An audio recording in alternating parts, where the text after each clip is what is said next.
ঢাকা।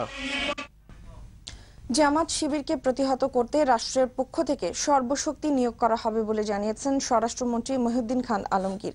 মিরপুর থানা আওয়ামী লীগের জনসভায় তিনি এই কথা বলেন। অনুষ্ঠানে বিএনপির ভারপ্রাপ্ত মহাসচিবকে আওয়ামী লীগ ও এর সভাপতি সম্পর্কে চিন্তা ও বিবেচনাপ্রসূত মন্তব্য করার আহ্বান জানান মাহবুবুল আলম হানিফ। মাইনুল ইসলাম শোভন জানাচ্ছেন বিস্তারিত।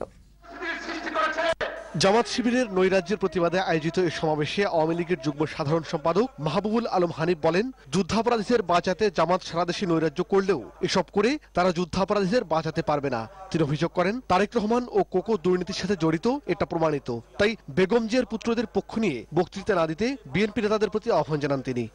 মির্জা ফখরুল সাহেবের কাছে আমার অনুরোধ থাকবে, রাজনীতি করে, রাজনীতির চাপ আর অনেক কিছুই আছে, আমরা জানি। নির্লজ্জ মিথ্যাচার করে একজন অসৎ ব্যক্তির পক্ষে এইভাবে সবাই গায়ে জাতিকে বিভ্রান্ত করবেন, এইটা জাতির কাছে কাম্য নয়।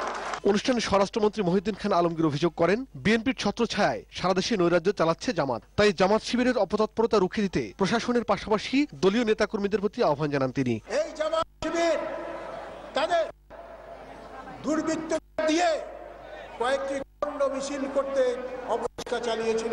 এখানে তারা বেরোনোর চেষ্টা করেছে, সেখানেই তাদেরকে পিছিয়ে আমরা সরিয়ে দিয়েছি। আপনারাও আপনাদের স্ব মহল্লা থেকে, স্ব ওয়ার্ড থেকে, স্ব শহর থেকে, নগর থেকে, গ্রাম থেকে এদেরকে পিলিয়ে বাংলাদেশ থেকে বের করে দেন। জামাত শিবির দূর করে ছাড়বো। এদিকে 21 আগস্টে গ্রেনেড হামলায় নিহত আইভি রহমানের স্মরণ সভায় অংশ নিয়ে স্বরাষ্ট্রমন্ত্রী বলেন, গণতন্ত্রের ভিত্তি মজবুত করতে হলে জামাত শিবিরকে সর্বশক্তি দিয়ে প্রতিহত করতে হবে। আপনারা আপনাদের স্ব এলাকায় এবং স্ব প্রভাব প্রতিপত্তির অধিক্ষেত্রে চেষ্টা করবেন যাতে এই ধরনের দুষ্কৃতিকারীরা ধর্মের মোড়কে আমাদের এই চেষ্টা বাধাগ্রস্ত না করতে পারে। মাইনুল ইসলাম শোভন, দিগন্ত টেলিভিশন, ঢাকা।